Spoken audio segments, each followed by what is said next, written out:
surtout assisté à toute nos discussions tout à l'heure. Le décalogue, les 10 commandements, Oui. il s'adresse à qui, à votre avis? Réveille-toi. Il s'adresse à qui? Comment, alors, je vais poser une question autrement. Comment savoir à quoi s'adresse un texte?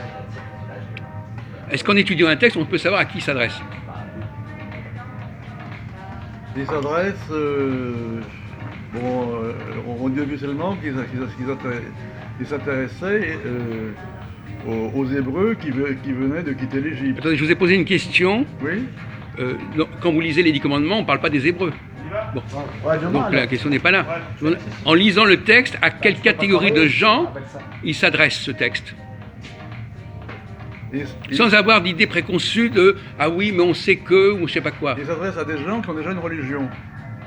Ah bon, d'accord, bon, continuez. Donc, il s'adresse à des gens... Non, mais quand on dit à quelqu'un « tu ne tueras point », est-ce que ça renvoie au fait que quelqu'un a une religion? C'est un commandement religieux et moral. Voilà. Non, c'est pas religieux.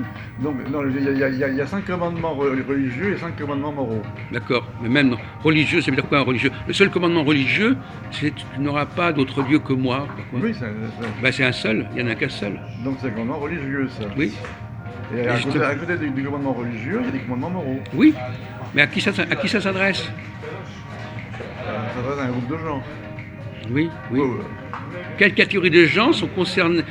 Quand vous avez un texte, vous dites à des gens, faites ceci, faites pas ça, ça vous donne une idée à qui on s'adresse. C'est un groupe de gens qui n'est pas universel, c'est un groupe donné. Mais en quoi les interdictions ou les commandements qui sont là vous permettent de comprendre le profil de ces gens à qui on s'adresse? Oui, donc c'est un profil sociologique, ethnique, je veux dire, racial. Non mais vous répondez à côté de la plaque. Quelle catégorie, quelle population? C'est une communauté religieuse. Non mais ces commandements, ils nous parlent de ces gens-là. Oui. Attendez, rapprochez-vous, parce que je vais vous poser une question qui va vous amuser. Peut-être que vous avez une chance de gagner quelque chose. Ça reste pour les Hébreux. Non, on vient de vous dire qu'on abandonne les Hébreux pour l'instant. On dit le texte, on vous donne un texte. On vous donne un règlement de fonctionnement d'un groupe.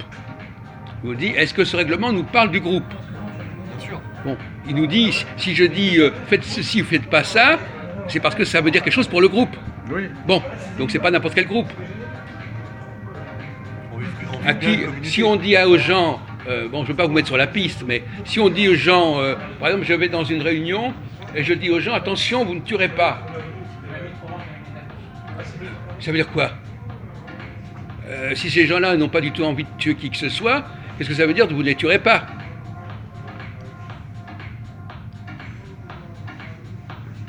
Donc il faut bien que l'injonction, si je dis par exemple qu'il était interdit de fumer à des gens qui ne fument pas, ça veut dire quoi? Ça ne correspond pas. Vous mettez dans une réunion où personne ne fume, vous dites attention, on ne fume pas. Donc vous voyez bien que l'injonction nous parle de la catégorie de gens auxquels on s'adresse, monsieur Renaud. Oui, donc à des gens qui ne sont pas très sociables, pas très moraux, etc. Voilà, exactement. Qui ont même un problème par rapport à ça. Oui. C'est pas des gens normaux. Oui. Donc c'est pas des, ça n'a pas. Donc quelle est la catégorie de gens à qui on peut envoyer ce genre de messages et d'injonctions et d'interdictions? C'est plutôt le bas de l'échelle. Bon, donc on va pas en faire du décalogue un modèle de commandement correct pour les gens. C'est plutôt pour les fripouilles, quoi. C'est fait pour les délinquants à la limite. Ah oui, pour les délinquants. Et même si je dis par exemple vous n'adorerez pas d'autre Dieu, si je vais dans une réunion à l'église et je dis vous n'adorerez pas d'autre Dieu que Jésus, ça fait bizarre. Ah oui, oui. Puisque ces gens-là, ils n'ont pas du tout l'intention de le faire. Non. Donc ça ne fait de sens que pour des gens qui auraient tendance à le faire. Oui, oui. Oui. On commençait à vous dire, tiens, voyez-vous. Donc le texte, il vous dit à qui on a affaire. Ah oui. Ah bon, maintenant il a compris. Maintenant il a compris. Il n'avait pas compris au début. On signifie. Donc Il y a des pêcheurs, je veux dire, voilà. Donc c'est pas un truc à mettre dans toutes les mains, ce genre de décalogue finalement. Hein? Si on devait donner des injonctions morales aux personnes, on leur dirait pas des choses pareilles. Oui, je suis d'accord. Dans une société où les gens se comportent correctement, c'est pas le genre de choses qu'on va dire. On peut dire même à la limite tu aimeras ton prochain, bon, pourquoi pas. Mais je veux dire qu'à la limite, on pourrait presque dire si les gens se comportent normalement, on n'a rien à leur dire. À la limite, c'est même pas la peine de leur dire quoi que ce soit. Si on commence à dire attention, vous faites pas ceci, faites cela, c'est que les gens, ils ont un problème. Bon. Donc, alors la clé du problème, c'est que tout simplement, ça s'adressait à des adversaires. C'est un peu comme Sodome et Gomorrhe, ça s'adressait à des gens qui étaient plus ou moins mal vus par la société. Donc c'était pas des gens on voulait. Donc on a récupéré ce texte. On a diabolisé, quoi. On a pris un texte qui s'adressait à une population très spéciale et on a voulu le faire passer pour quelque chose d'universel. D'accord. C'est ça qui va pas, voyez-vous. C'est comme par exemple. C'est un exemple. Par exemple, si je dis tu ne tueras point, tout le monde n'a pas tendance à vouloir tuer son prochain. Non. Bon. À part la légitime défense. Oui, mais enfin je veux dire, c'est pas un truc. Non, À la limite, aux c'est pas États-Unis, c'est plus fréquent qu'en France.